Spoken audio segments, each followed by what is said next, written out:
Cara mengubah orang yang kita sayang. Teman-teman sekalian, mau tahu bagaimana cara mengubah orang-orang terdekat kita untuk menjadi lebih baik dan seperti harapan kita? Jawabannya adalah jangan dirubah.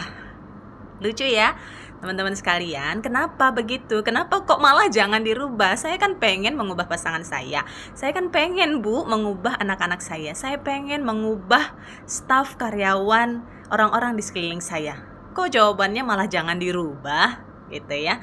Nah, kenapa seperti itu? Karena teman-teman sekalian, semakin besar intensitas atau keinginan kita untuk mengubah orang lain, maka akan membuat kondisi, emosi, dan kejiwaan kita menjadi tidak baik-baik saja. Ya, kita jadi menunggu-nunggu, kita jadi buru-buru, kita jadi menuntut, kita jadi menyalahkan, kita jadi menghakimi kondisi di mana dia belum berubah tersebut, yang akhirnya membuat perasaan kita menjadi negatif. Kita jadi kesel, kita jadi kecewa, kita jadi marah, kita jadi sedih.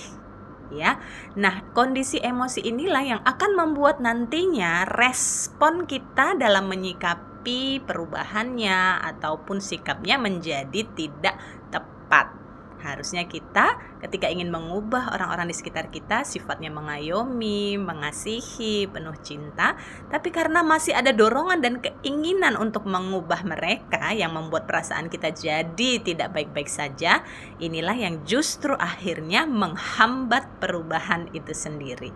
Ya, itu sebabnya kalau kita ingin mengubah orang-orang di sekitar kita, maka jangan dirubah. Karena yang paling penting untuk berubah adalah diri kita sendiri yang ingin mereka berubah.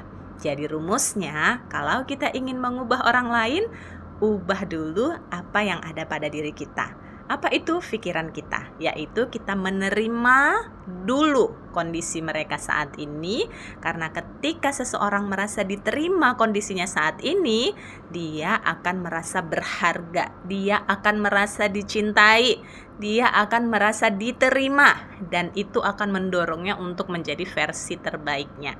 Ya, yang pertama terima dulu, itu dari sisi pikiran kita. Kemudian yang kedua dari sisi perasaan kita, legowo, ikhlas menerima kondisi mereka saat ini yang belum seperti harapan kita. Kita terima dulu, kita ridho dulu, supaya hati kita tenang, hati kita damai, hati kita penuh cinta, dan mereka bisa merasakan itu, bahwa ternyata bundaku, ayahku, pasanganku menerimaku meski belum sempurna, meski belum seperti harapannya, tapi dia tetap bersikap baik, dia tetap melayani, dia tetap mengasihi, dan itu akan membuat perasaannya juga menjadi damai, perasaannya juga menjadi senang, dan dia akan terdorong untuk berubah lebih baik seperti harapan kita. Atau kalaupun dia tidak berubah juga, perasaan kita mah sudah baik-baik saja, karena kita sudah menerima, sudah ikhlas, sudah legowo meski dia belum berubah. Sehingga apa yang terjadi?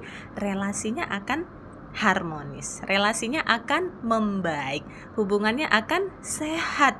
Tidak ada lagi judgement bahwa dia tidak seperti harapan kita. Karena apa? Karena kita sudah menerima dia, dan dia pun merasa diterima, sehingga hubungan, komunikasi yang terjadi menjadi lebih baik, hangat, dan harmonis, penuh cinta.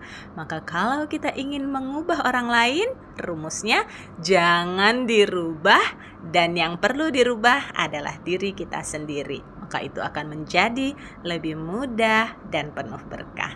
Semoga bermanfaat. Selamat pagi semuanya.